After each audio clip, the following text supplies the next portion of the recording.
Commander Nexeth of the Galactic Coalition stood on the bridge of the flagship Mercy's Dawn, his elongated blue fingers drumming against the command console with all the patience of someone who'd been doing this job far too long. The rescue business, he'd learned over his 30-year career, was rarely as straightforward as the training manuals suggested. But this was shaping up to be particularly interesting. "Sir, we're approaching the Haven's Edge system," announced Lieutenant Bray Stockton, the lone human officer on the bridge crew. His voice carried that peculiar mix of professionalism and barely contained anxiety that Nexeth had come to associate with his species when things went sideways. "Still no response to our hails."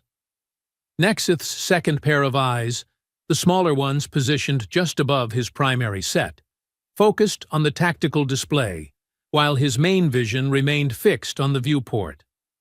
The human colony had been silent for exactly 93 days, 18 hours, and, he glanced at his chrono, 22 minutes. Not that anyone was counting. "Remind me again, War Captain," Nexeth said, turning to the hulking Krython warrior stationed at the weapons console. "What exactly did the initial distress signal say?" War Captain Gornok's reptilian features twisted into what might have been a smile if you squinted hard enough, and had a very generous definition of the word. His voice rumbled like gravel in a cement mixer. Quote, "Hostile raiders attacking colony. Require immediate evacuation assistance. Situation critical. Send help."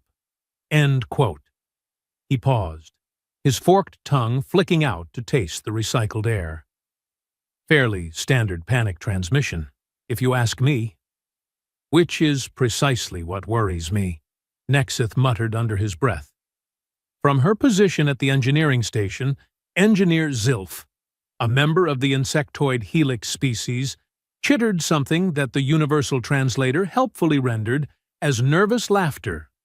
Her forearms moved in a complex dance across her control surfaces, pulling up sensor data with the efficiency that had made her people the Coalition's go-to tech specialists.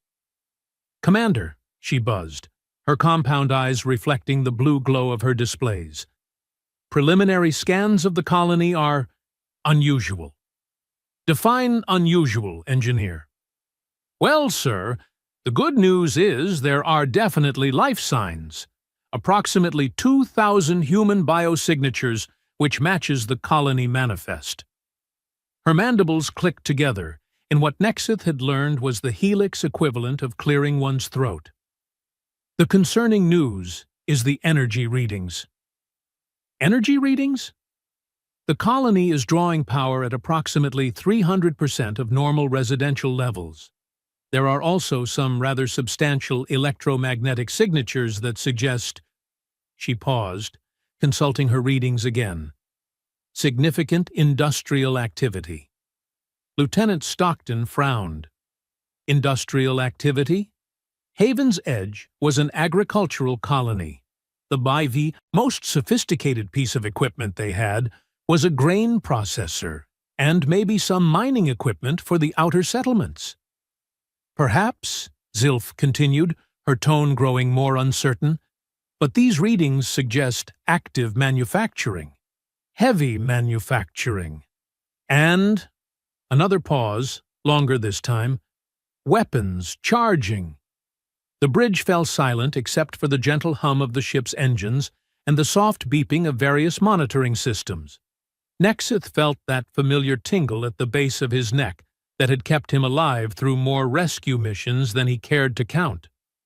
"Weapons charging," he repeated slowly. "Are we talking about defensive systems? Perhaps they managed to cobble together some sort of protection against these raiders?" War Captain Gornok's laugh was like rocks falling down a cliff face. "Commander, with respect, humans are not known for their defensive strategies. When cornered, they tend to—" He searched for the right word. "Improvise."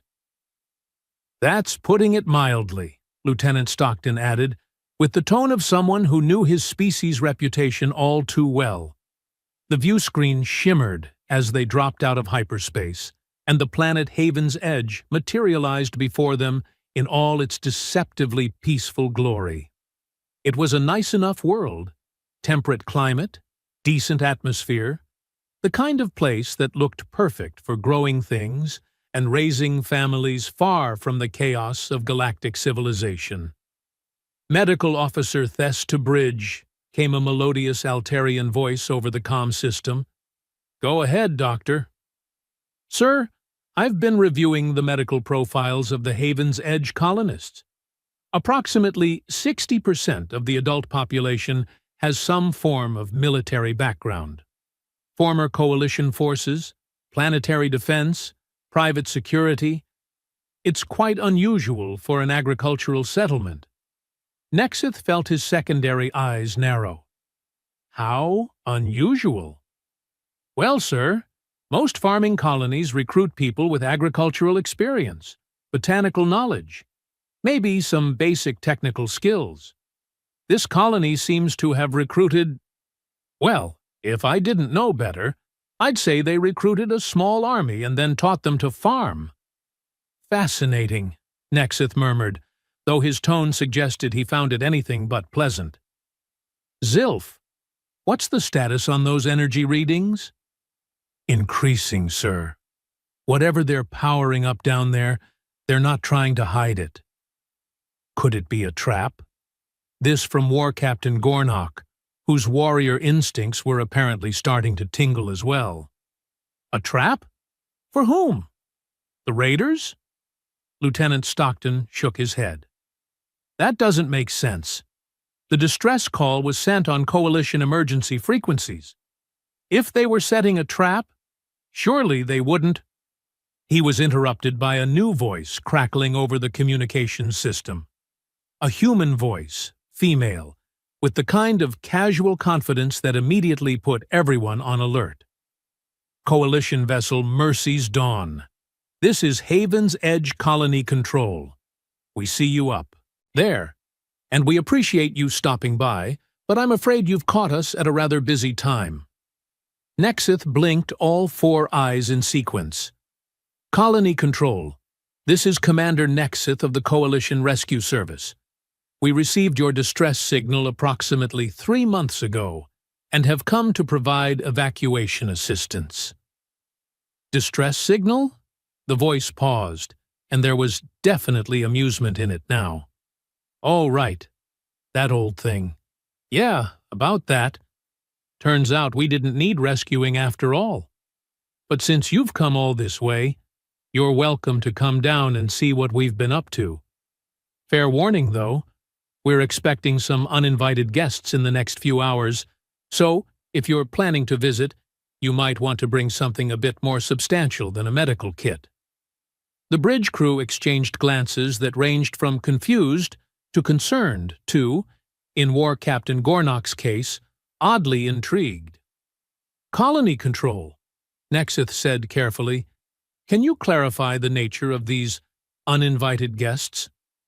"The same raiders who've been trying to take our little slice of paradise for the past few months. Except now they're bringing friends. Lots of friends. Should be quite the party." "And you're staying for this party?" "Staying?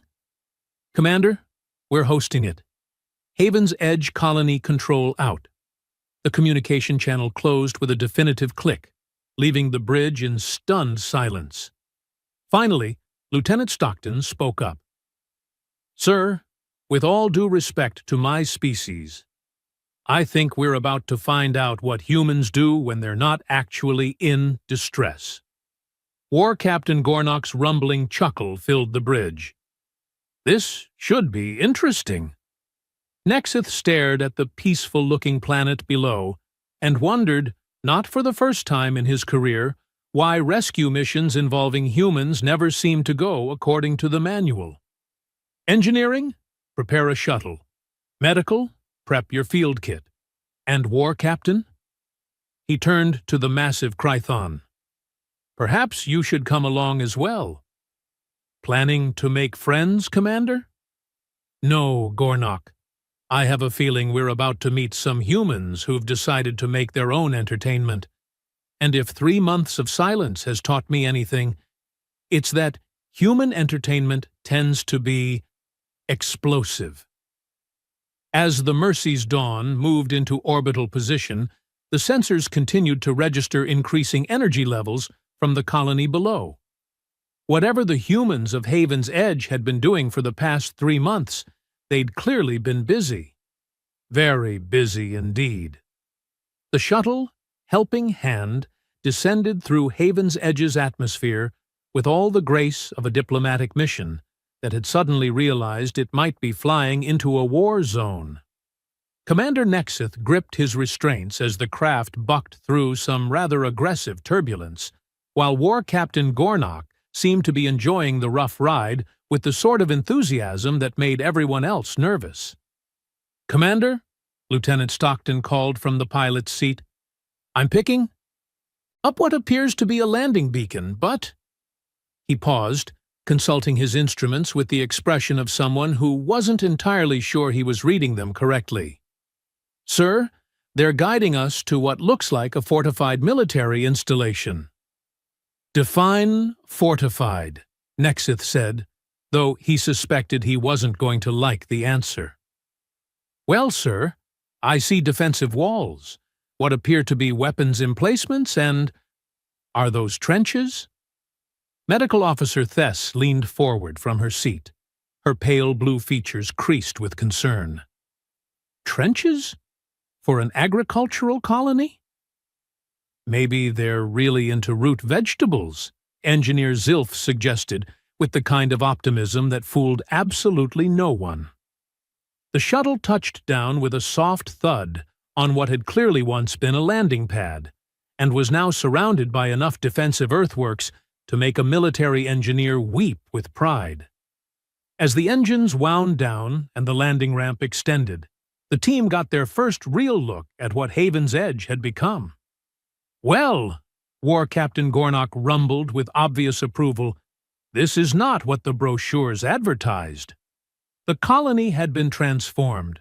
Where once there had presumably been neat rows of agricultural buildings and residential pods, there was now a complex network of fortified positions, weapons emplacements, and what could only be described as tactical architecture. It wasn't ugly, exactly. The humans had managed to maintain a certain aesthetic charm, but it was definitely the sort of place you'd want on your side in a fight. "Coalition shuttle, welcome to Haven's Edge," came that same confident female voice over their comm system. "Landing party, please proceed to the main gate. Your escort is waiting." "Escort?" Nexith muttered as they gathered their gear. "Since when do rescue missions require escorts?" Their answer came in the form of a human woman who approached the shuttle with the easy stride of someone completely comfortable in a combat zone. She was medium height, with dark hair pulled back in a practical ponytail, and wearing what appeared to be a mixture of civilian clothes and military-grade gear. Most notably, she was armed, very armed, and she wasn't trying to hide it. "Commander Nexith, I presume?" she said, with a smile that was both welcoming and slightly predatory. "Captain Hazel, current administrator of Haven's Edge Colony, though I suppose administrator doesn't quite cover the job description anymore." "Captain Hazel," Nexith replied carefully. "We came as quickly as we could after receiving your distress signal. Are you in immediate danger?" Her laugh was genuine and entirely too amused. "Danger? Commander, we haven't been in danger for about 2 months now. The danger is pretty much all on the other side these days." She gestured toward the defensive works around them. "Come on, let me give you the tour. I think you'll find our little community project quite educational." As they walked toward the main settlement, War Captain Gornok's professional interest was clearly piqued. "Captain Hazel, these defensive positions are quite sophisticated. Did you have military engineers among your colonists?" Oh, we had one. Dante Rodriguez, former coalition combat engineer. Lovely man, bit of a perfectionist. She pointed to a particularly impressive gun emplacement that seemed to have been built into what was once probably a grain silo. But most of this was actually designed by Beth Morrison. She used to run a small arms dealership before she decided farming sounded relaxing. Used to run a small arms dealership, Medical Officer Thess repeated slowly. And she decided farming sounded relaxing. Well, she wasn't wrong. Very relaxing. Right up until the raiders showed up. Captain Hazel's tone was conversational, as if discussing raiders attacking your farming colony was roughly equivalent to complaining about the weather. Then it got interesting. They passed what appeared to be a weapons manufacturing facility housed in a converted agricultural processing plant. Through the open doors, they could see humans working with focused efficiency on what were definitely not farming tools. Is that? Lieutenant Stockton squinted at the activity inside. Is that a missile assembly line? Oh, that's Owen Fletcher's baby. He used to be a mining foreman, fantastic with explosives. Turns out those skills translate quite well to other applications. She waved cheerfully at a man covered in what appeared to be propellant residue. Owen! Say hello to our coalition friends. Owen looked up from his work, grinned, and held up what was unmistakably a guided warhead. Howdy! Don't mind the mess. We're trying to get the next batch finished before tonight's festivities. Engineer Zilf's mandibles clicked rapidly. Tonight's festivities? Oh, right. You probably want the situation report. Captain Hazel stopped walking and turned to face the group. Long story short, raiders attacked us 3 months ago expecting easy pickings. Turns out, we had some rather strong opinions about being easy pickings. After we dealt with the initial wave, we realized they'd probably be back with friends. So we sent out that distress signal. You sent out the distress signal? After you dealt with the raiders? Nexith felt like he was missing something important.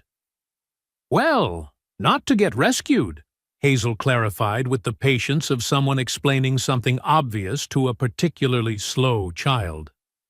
To make sure they'd bring all their friends next time. The coalition team stared at her in various states of incomprehension. You used a coalition emergency beacon, Medical Officer Thess said slowly, as bait. Among other things, yes. Though we do appreciate you showing up. Your timing is actually perfect. Our sensor nets picked up a rather large raider fleet about 6 hours out. Should be quite the show. War Captain Gornock's laugh was like an avalanche finding something hilarious. Captain, Hazel, I believe I'm beginning to understand why your people have such an interesting reputation among coalition military circles. Oh, you haven't seen anything yet. Grace, come meet our guests. A younger woman jogged over from what appeared to be a communications array that had been jury-rigged into something considerably more sophisticated than colony administration required. She was grinning with the enthusiasm of someone who discovered an unexpectedly entertaining hobby. Grace Nakamura, Communications and Electronic Warfare, she announced cheerfully. We've been having the most fascinating conversations with Raider command frequencies. Did you know they're surprisingly easy to hack once you capture a few of their communication officers? You captured Raider communication officers? Lieutenant Stockton asked. Well, we had to. How else were we going to coordinate the welcome party? Grace's smile was bright and entirely too innocent. Speaking of which, Captain, the latest intercepts suggest they're planning to hit us with everything they've got. Apparently, word got around the Raider networks that Haven's Edge was some kind of fortress world. Fortress world? Commander Nexith was beginning to feel like he'd wandered into someone else's war story. Bit of an exaggeration, Captain Hazel admitted. Though I suppose when you capture 5 raider ships and their crews, word does tend to spread. Especially when you let one of them escape specifically to spread that word. You let one escape. Had to. How else were we going to make sure the big fish heard about our little operation? Engineer Zilf's forearms gestured in what might have been surrender, or possibly a mild nervous breakdown. Captain Hazel, just to be absolutely clear, you're telling us that your agricultural colony has spent the past 3 months deliberately attracting the attention of every raider in this sector of space. Attracting and preparing for, yes, we've been quite busy. She gestured toward another converted building where the sound of heavy machinery suggested ongoing industrial activity. Jake Patterson, former coalition pilot, has been working on something special for tonight's guests. Would you like to see? Without waiting for an answer, she led them toward the source of the noise. Inside what had once been a vehicle maintenance facility, they found a man in coveralls directing the installation of what appeared to be military-grade weapons systems onto captured raider fighters. "Jake," Captain Hazel called, "show our coalition friends what you've been working on." Jake Patterson looked up from his work and grinned. His face was streaked with grease, and he had the slightly manic expression of someone who'd been having entirely too much fun with dangerous machinery. "Oh, you're going to love this. See, raider ships are built for intimidation and fast strikes, not actual combat with prepared opponents. But their power systems are ridiculously overpowered for their size, which means—" He gestured to a sleek fighter that now bristled with an entirely different class of weaponry than it had been designed for. "Which means," he continued with obvious pride, "if you strip out all the unnecessary intimidation gear and reconfigure the power distribution, you can mount some truly impressive firepower on these little beauties. Plus, we know their shield frequencies, their communication protocols, their tactical doctrine." "Because you captured their ships and crews," Nexith said weakly. "Exactly. Nothing like good intelligence to even the odds." Jake's grin widened. "Though I have to say, the odds were already pretty even. Raiders are used to hitting soft targets. We are, decidedly, not soft." War Captain Gornock was examining the modified fighter with professional interest. "This is quite impressive work. How many of these have you prepared?" 15 operational, with another dozen in various stages of completion. Should be enough for tonight's party, especially with the ground-based defenses." Jake paused. "Though I have to admit, having a coalition rescue fleet show up right before the big finale is either fantastic timing or terrible timing, depending on your perspective." "What do you mean?" Lieutenant Stockton asked. Captain Hazel's smile took on a slightly apologetic edge. "Well, Lieutenant, the thing is, we've spent 3 months setting up what amounts to the perfect ambush. The raider fleet that's coming thinks they're attacking a fortified but isolated human colony. They don't know about you. Which means," Jake added helpfully, "they're about to fly into a trap that now includes a coalition rescue fleet with military-grade shields and weapons." "So," Grace chimed in from behind them, having followed the group, "the question becomes, do you want to evacuate immediately and let us handle our guests alone, or do you want to stick around and help us finish what we started?" The coalition team looked at each other, then at the obviously well-prepared and heavily armed humans, then at the defensive works that surrounded them. "Captain Hazel," Commander Nexith said slowly, "just out of curiosity, how exactly do you define 'finish what we started'?" Her smile was bright, cheerful, and absolutely terrifying. "Why, Commander, we're going to make sure that after tonight, raider fleets think very, very carefully before they decide to mess with human colonies." War Captain Gornock's rumbling chuckle filled the converted maintenance facility. "Commander Nexeth, I believe we may have stumbled into the most interesting rescue mission of our careers." "That," Nexeth muttered, "is exactly what I'm afraid of." Captain Hazel led the increasingly bewildered coalition team to what appeared to be a command center, housed in what had once been the colony's main administrative building. The transformation was striking. Banks of monitors showed tactical displays, communication arrays hummed with activity, and the whole place had the efficient buzz of a military operation running at peak performance. "Coffee," she offered, gesturing to a machine that looked far too sophisticated for a farming colony. "Beth rigged it to run on the same power grid as the weapon systems, so it's guaranteed to work even during combat operations." War Captain Gornock, who had been maintaining his composure admirably up to this point, finally asked the question that was clearly burning in everyone's mind. "Captain Hazel, perhaps you could walk us through exactly what happened here, from the beginning."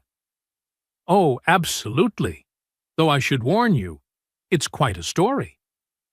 She poured herself a cup of coffee and settled into a chair that faced a tactical display showing the local system. "Dante, could you join us? You tell the technical parts better than I do."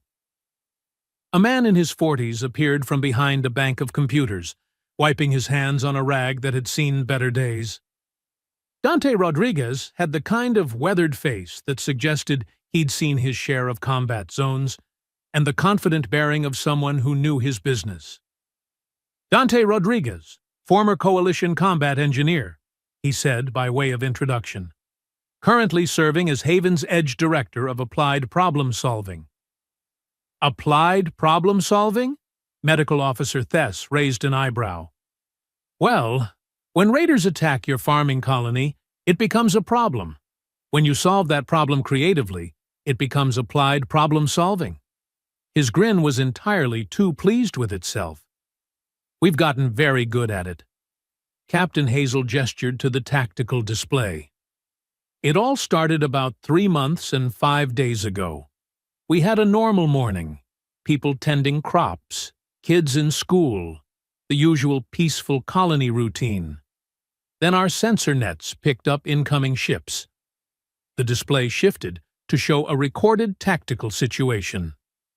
18 raider vessels, mixed configuration, classic intimidation formation designed to make colonists panic and surrender immediately. "Reasonable strategy," War Captain Gornock admitted. "Most colonies don't have the resources to resist a force that size." "Most colonies," Dante said with satisfaction, "don't have 68 former military personnel who were trying to enjoy a quiet retirement and really don't appreciate being interrupted." Lieutenant Stockton leaned forward. 68? Out of how many total colonists? 2014 at the time, Captain Hazel replied.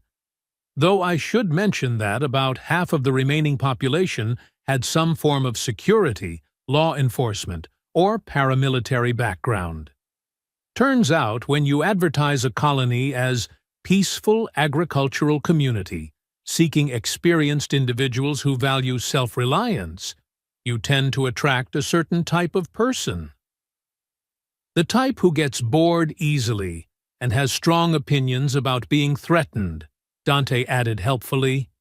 The tactical display updated to show the colony's response to the incoming raiders.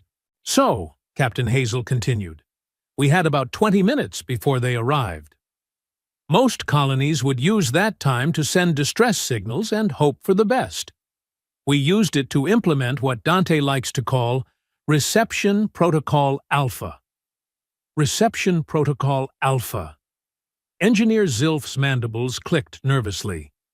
"We evacuated all non-combatants to the underground shelters we'd built for storm protection, armed every adult who knew which end of a weapon was dangerous, and prepared to give our uninvited guests a proper greeting."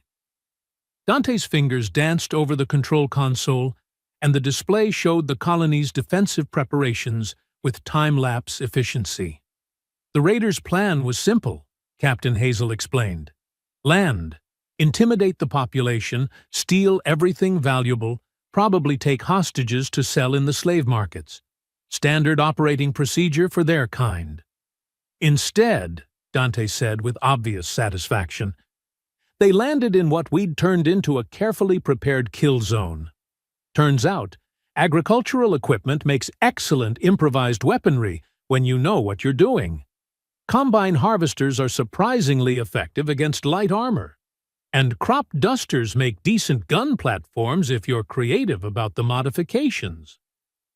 The tactical display showed the one-sided battle that followed.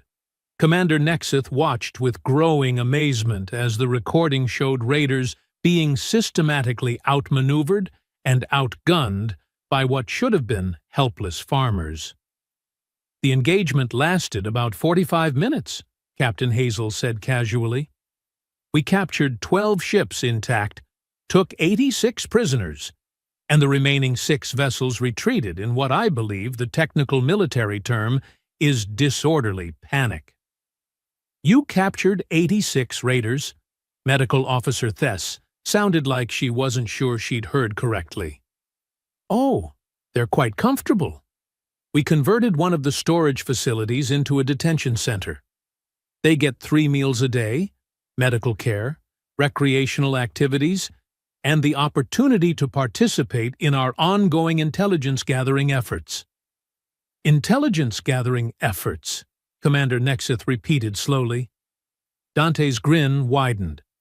Raider organizational structure is fascinating from an operational security standpoint, which is to say, they don't have any.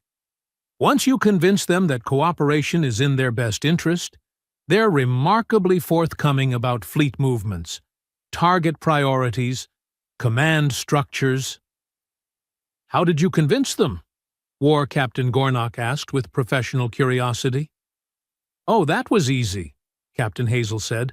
We fed them really good food, gave them clean quarters, provided medical treatment for their injuries, and then casually mentioned that the alternative was being turned over to the coalition authorities for trial on charges of piracy, attempted kidnapping, and slavery.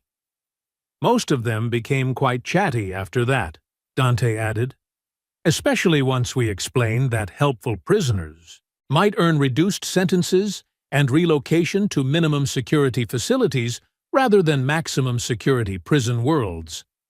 Lieutenant Stockton was staring at the tactical display with something approaching awe. You turned a raider attack into an intelligence operation. Well, not immediately, Captain Hazel admitted. The intelligence operation was Phase 2. Phase 1 was just not dying and making sure they regretted attacking us. But once we realized how much useful information we could extract from our guests, the possibilities became quite interesting. Which brings us to Phase 3, Dante said, calling up a new display that showed raider fleet movements throughout the sector. See, once word got out that Haven's Edge had captured a significant raider force, other raider groups started paying attention.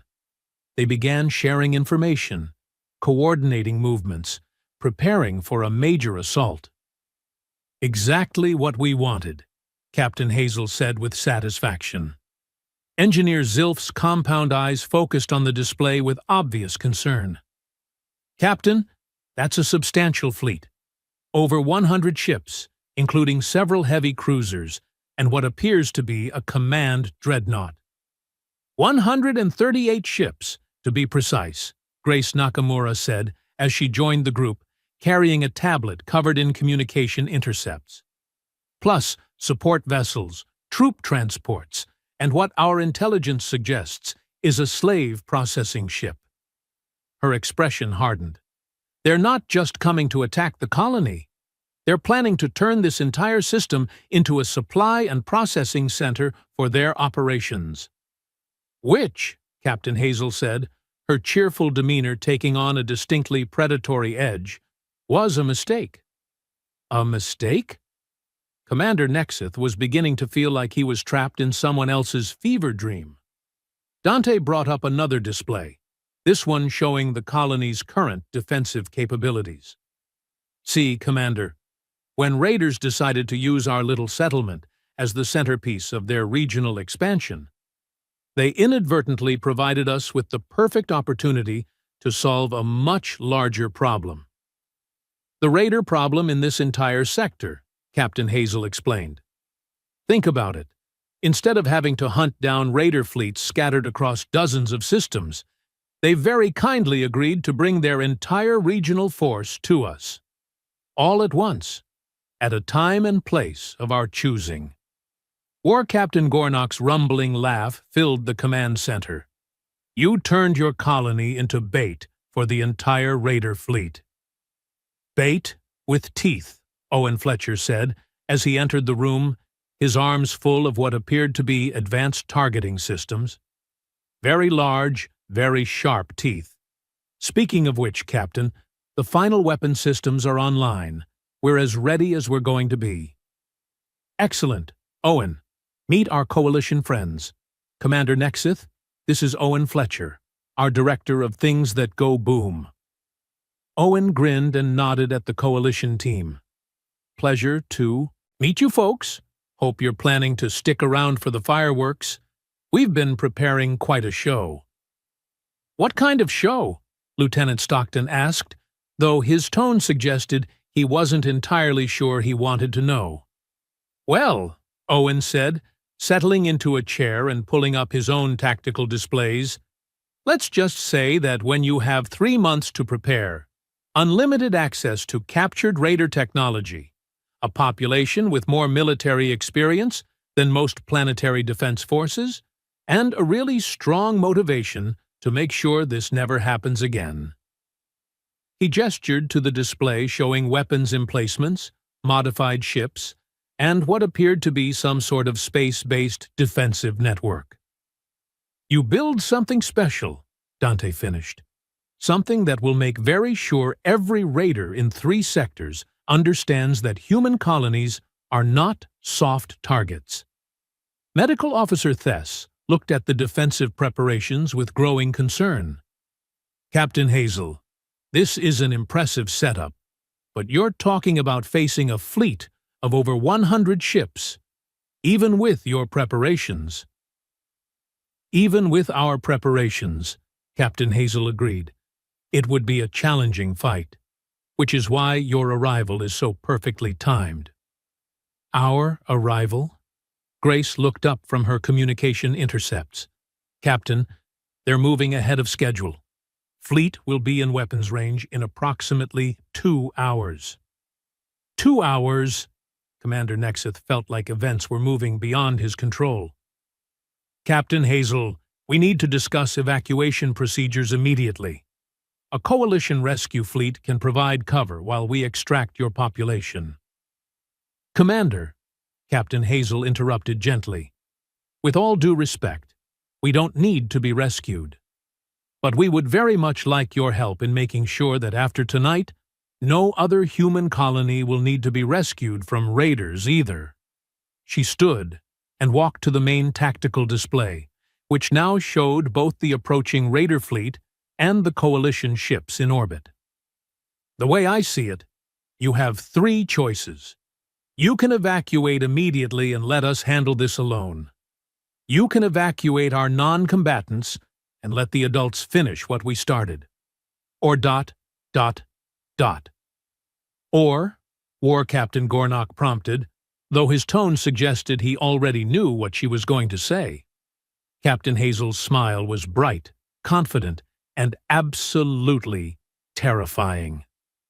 Or, you can help us turn tonight into the kind of object lesson that raider fleets will be talking about for the next 100 years. Commander Nexith stared at the tactical display for a long moment, watching the red dots that represented the approaching raider fleet creep steadily closer to Haven's Edge.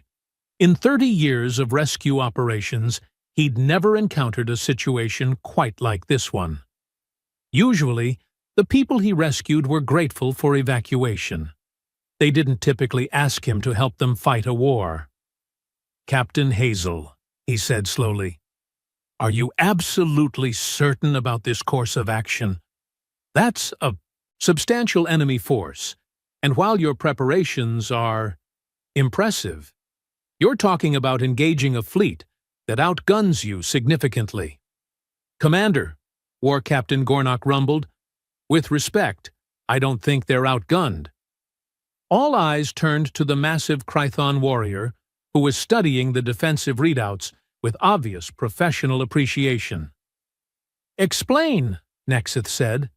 "These humans have spent 3 months turning an agricultural colony into a fortress specifically designed to destroy raider fleets.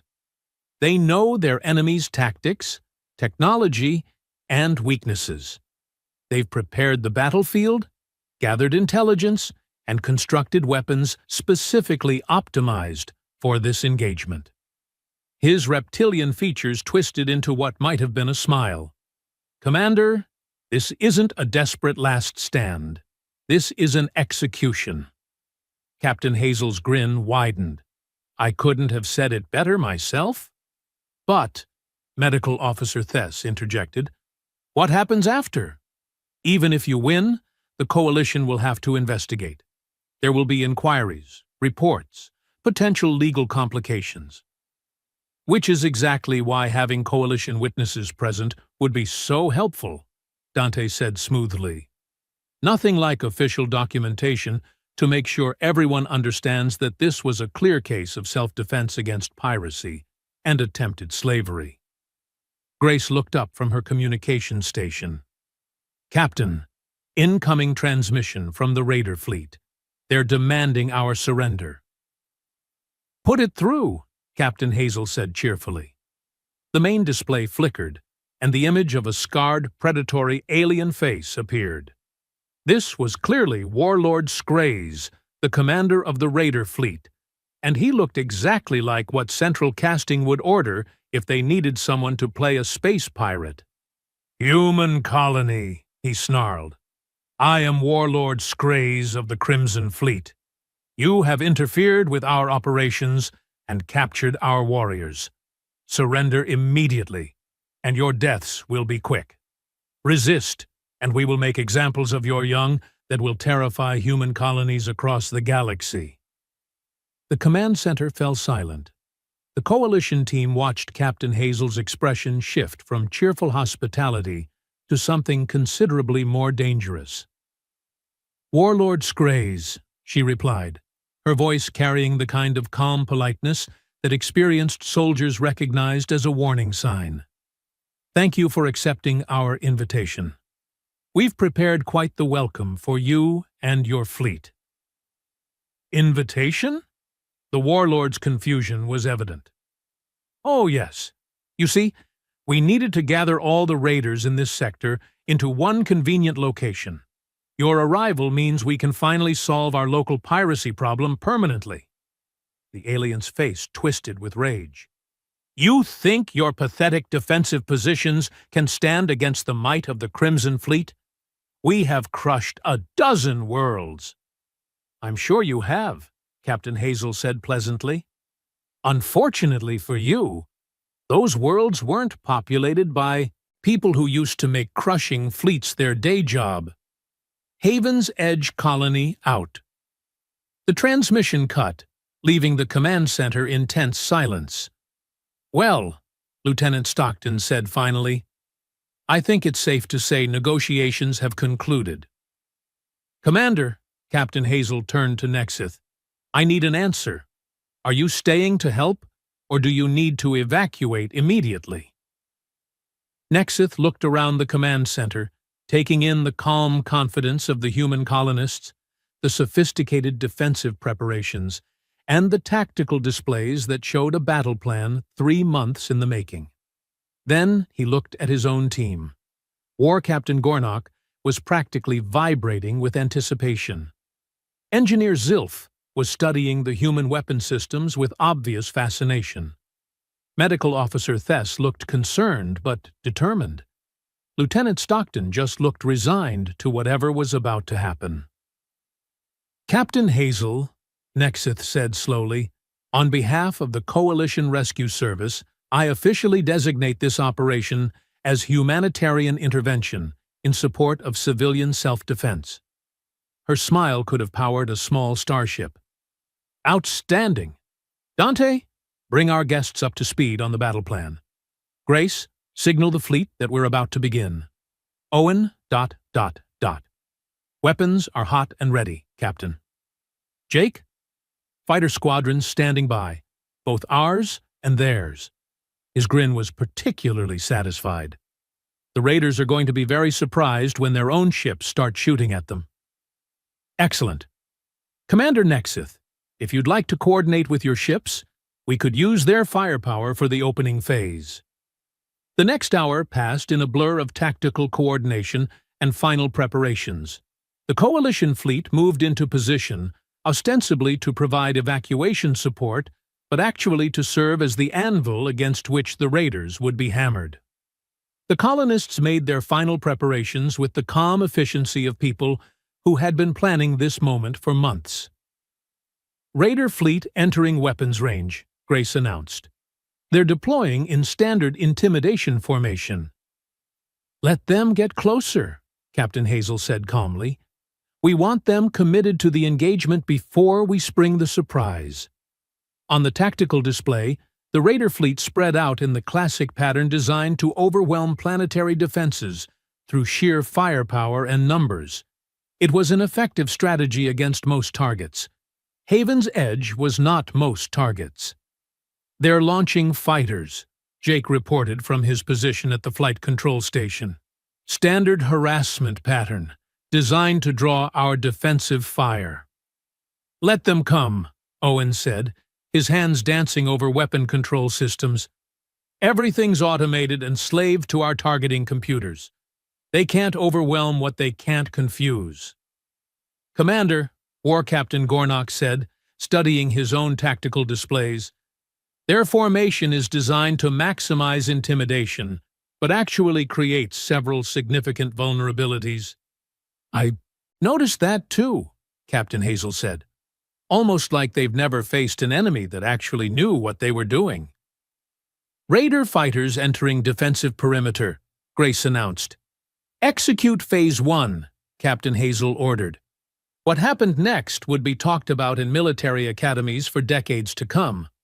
The Raider fighters, expecting to face panicked colonists with improvised weapons, instead flew into a coordinated defensive network that had been designed specifically to counter their tactics. Automated weapon systems engaged with deadly precision, while captured Raider fighters, now under human control, attacked their former allies from within their own formations. The Raider fighter force was destroyed in less than 10 minutes. Phase 2, Captain Hazel said calmly. The main Raider fleet, seeing their fighters eliminated, moved to close-range bombardment formation. It was exactly what the humans had been waiting for. Hidden weapon emplacements throughout the colony opened fire with devastating effect. The Raiders had expected to face agricultural equipment jury-rigged for defense. Instead, they found themselves targeted by military-grade systems that had been carefully positioned and camouflaged over 3 months of preparation. Phase 3. The Coalition fleet, which had been holding position as if preparing for evacuation, suddenly brought their weapons online and coordinated their fire with the ground-based defenses. The Raiders, caught between the heavily fortified colony and a Coalition rescue fleet that had just revealed its true nature, found themselves in the worst possible tactical position. They're trying to retreat, Jake reported with obvious satisfaction. Oh, we can't allow that, Captain Hazel said pleasantly. Owen, if you would? With pleasure, Captain. The space around Haven's Edge suddenly filled with what appeared to be an asteroid field. Except the asteroids were moving with far too much purpose and precision to be natural. Automated mines, Owen explained cheerfully to the stunned Coalition team.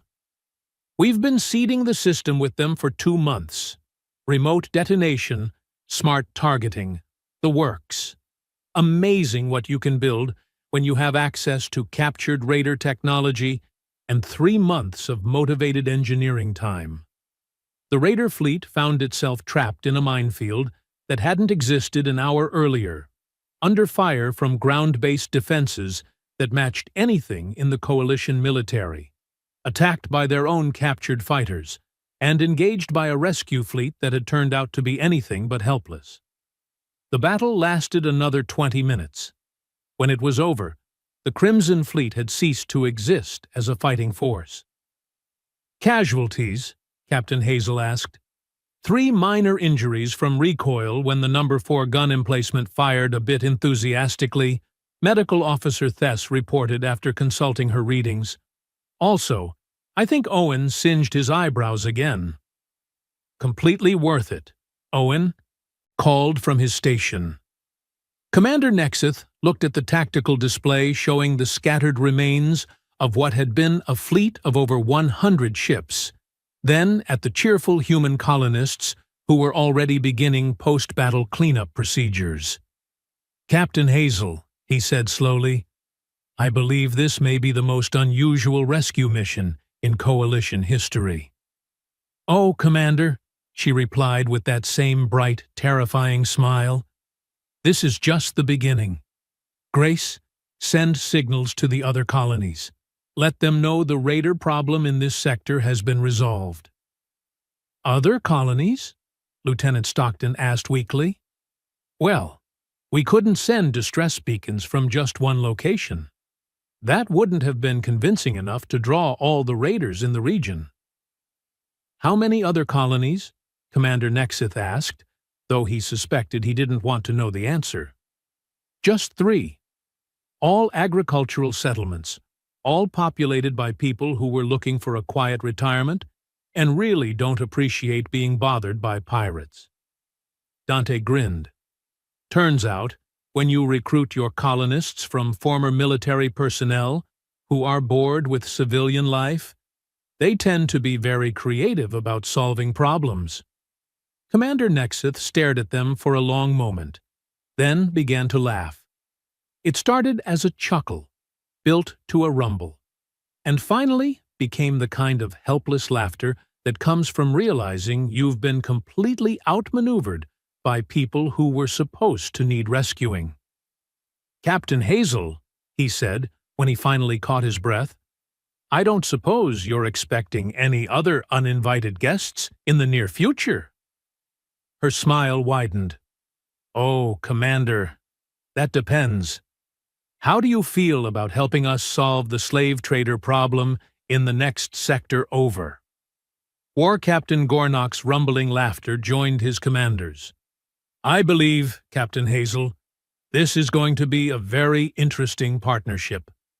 And in the depths of space, 3 other agricultural colonies powered up their communication arrays and began broadcasting distress signals into the void, waiting patiently for the next wave of uninvited guests to accept their invitation to the party. After all, retirement was supposed to be relaxing, but it didn't have to be boring.